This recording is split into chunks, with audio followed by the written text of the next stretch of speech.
Good day to you, I'm Graham Paddock. This is the fourth video in a series designed to highlight what we consider to be the most important changes to sectional title scheme management under the Sectional Title Schemes Management Act, which came into force on the 7th of October 2016. Please remember, this isn't a description of all the things that apply to sectional title scheme management, only the most important changes. The management rules, we pick up at Management Rule 21 under Financial Management.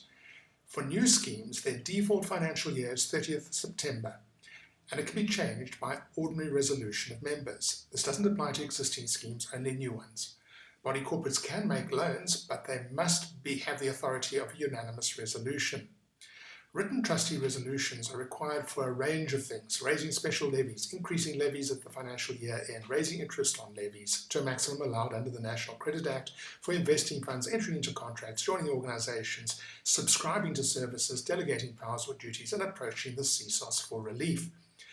The body corporate income must be paid into an interest-bearing account, either one in its name or a trust account. The body corporate must have a written maintenance, repair and replacement plan for common property, and that's the basis of reserve fund planning.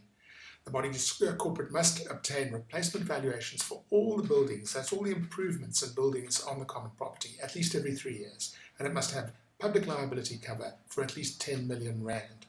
The administration fund is for operating expenses. The reserve fund is for implementing the maintenance, repair and replacement plan. The body corporate must send reminders to members when they're overdue with their contributions with details and a warning. And members are liable for legal fees for arrears, collections and rule enforcement, but they must be reasonable and either taxed or agreed.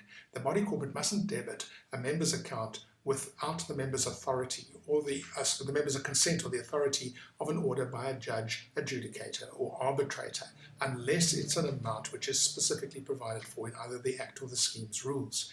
A body corporate must keep separate books and bank accounts for its administrative and reserve funds, and the annual financial statements must analyse the reserve funds, showing the amount available for maintenance, repair and replacement of each major capital item.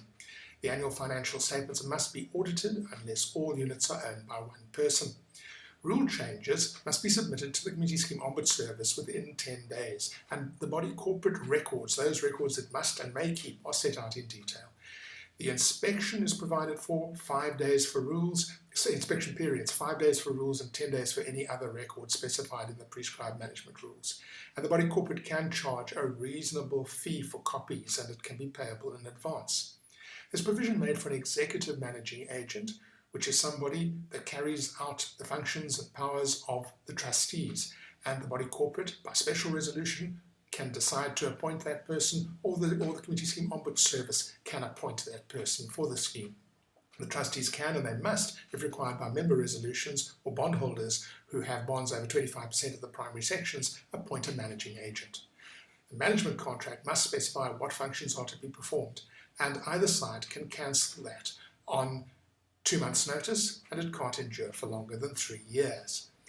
Now, when we get to physical management, improvements are now classified as reasonably necessary, in which case a special resolution is required, or not reasonably necessary, in which case a unanimous resolution is required.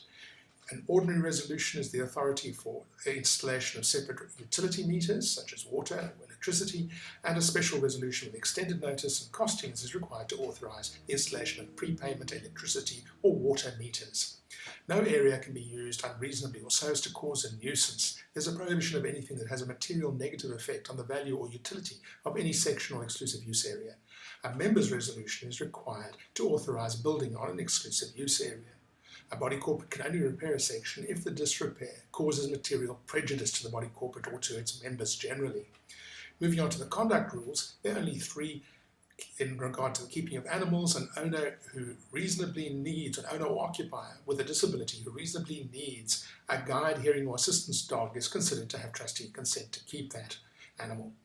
A trustee consent is required to keep a vehicle on common property outside an allocated parking bay, of course, and that consent must state the period for which it's given. When a locking or safety device is installed on the common property to protect a section, the installer must maintain it.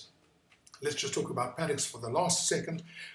We're a specialist sectional title and homeowners association firm. We do online training courses. We run an online support club called Paddocks Club. It's a subscription service. We have ordinary consulting services, and we sell a range of books and publications. Thank you for joining me, and if you have any questions, you'll see the addresses at which you can contact us.